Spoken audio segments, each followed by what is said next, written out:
Yeah, we spend a good number of years in school, but the rest of your life you're not in school. And if you don't know how to reignite flames within you, what are you doing? You move back to the cave at that point. So it's a lot of hard work, and it's a lot of worrying constantly. And if you don't love it, you're going to fail. So you got to love it. You got to have passion.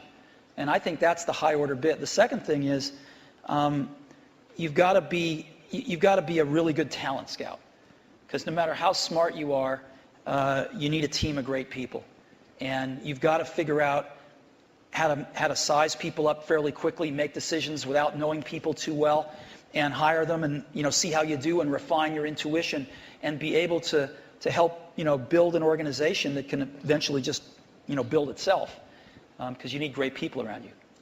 Someone who wants to work in the industry, start from the bottom.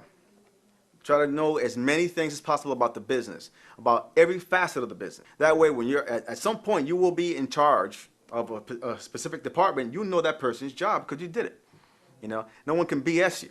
So try to know as many things as possible from the ground up. You just got to be really on top of your game in terms of budgeting your time and being able to really go full blast without sleeping very much. And it's far more important to be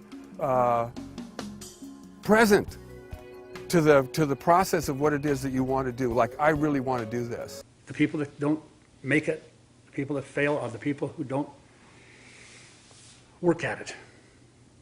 And it's not easy. No one ever said it was easy. You have to just get interested in stuff that might not interest you. Okay? If somebody's going to give you a job and say, will you illustrate this for me? And you can't go, I'm not interested in that. You just got to go, yeah, and just kind of do it. The thing that I'm looking for in an artistic talent is the ability to communicate, not only visually but verbally, and a sense of freedom about that. That they're not locked into any little kind of thing necessarily, that they have a broad range, and that they're fearless. But this just insane drive to want to learn and to absorb. I was like a sponge, a dry sponge, ready to be wet down with whatever it is they had to show me, and then I would take that and run with that, and they got that. They got that right away. I was hired in a day.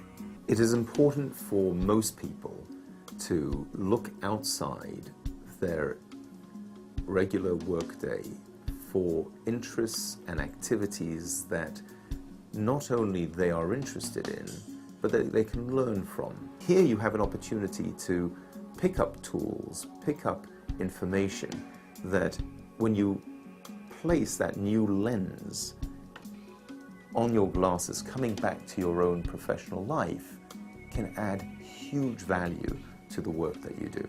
And do things that interest you, and show how keen you are about life. I think that's the thing. And just I think all the illustrators I know, professional illustrators who've made it, they're keen about life and put stuff into it. At one point I took cello lessons. Why? Just because I wanted to find out what the cello was about. So it wasn't stopping being a saxophone player, it was just I wanted to understand string instruments. So I took cello lessons. What I say to people is, don't be closed-minded. If it seems to be able to be incorporated into what your passions, dreams, focus is, it's worth pursuing. I mean, my thing with computers was a complete divergence. But think of the power of what I learned in that year or so that I worked for a computer company. You find out what are the things that really excite you, that get you going in the morning. Find that out and bring it to your office. But it's bigger than the sum of the two parts. So if I'm 5 and he's 5, we go together, we're not 10, we're 20.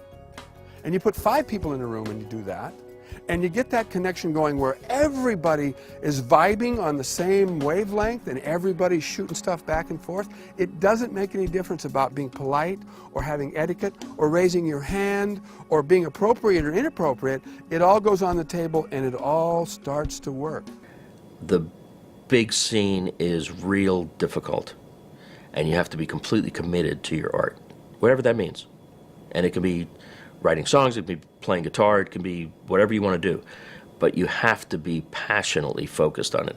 If you're not passionately involved in it, don't bother, because there are people out there who will run over you every time. I pretty much, my mind is always writing the score 24 hours a day. And even when I'm sleeping, it always seems to creep in. You know, you're taking a shower, you're thinking of melodies, and then I'm going to go to this one, I'm going to do this, and I'm going to devote 2 hours, and I have to write this amount of music during that amount of time.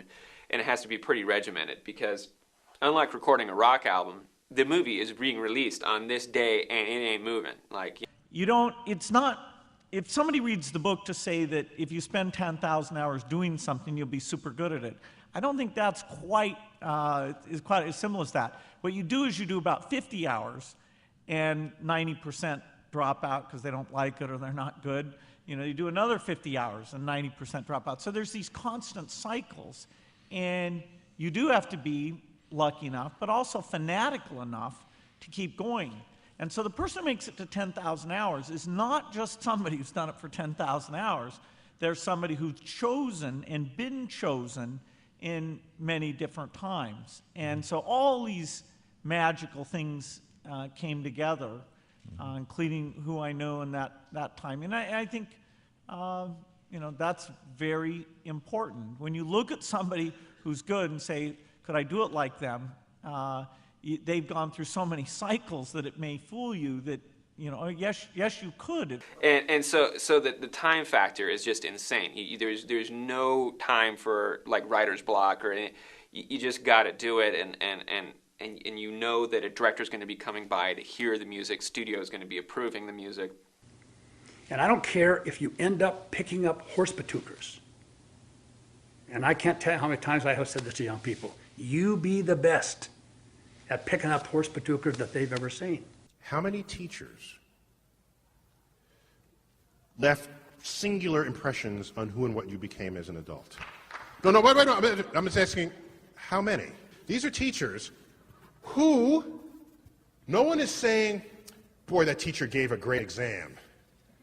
They're not saying, that teacher gave us a great homework set. What they're saying about those teachers, and we haven't met, have we? Okay? Tell me if I'm wrong. What we'd say about those teachers is that they lit a flame within us and got us so interested in the subject that we wanted to learn more. That there was an infectious enthusiasm that they had for their field. It didn't even matter what the subject was. Subject you knew nothing about, you came out of there wanting to know everything about it. I submit to you that the educational enterprise has to recognize that education is more than your assessment of a student based on their performance on an exam. It has to do with what have you lit within them, because at the end of the day, it's their continued interest in a subject that is the true education of their lives.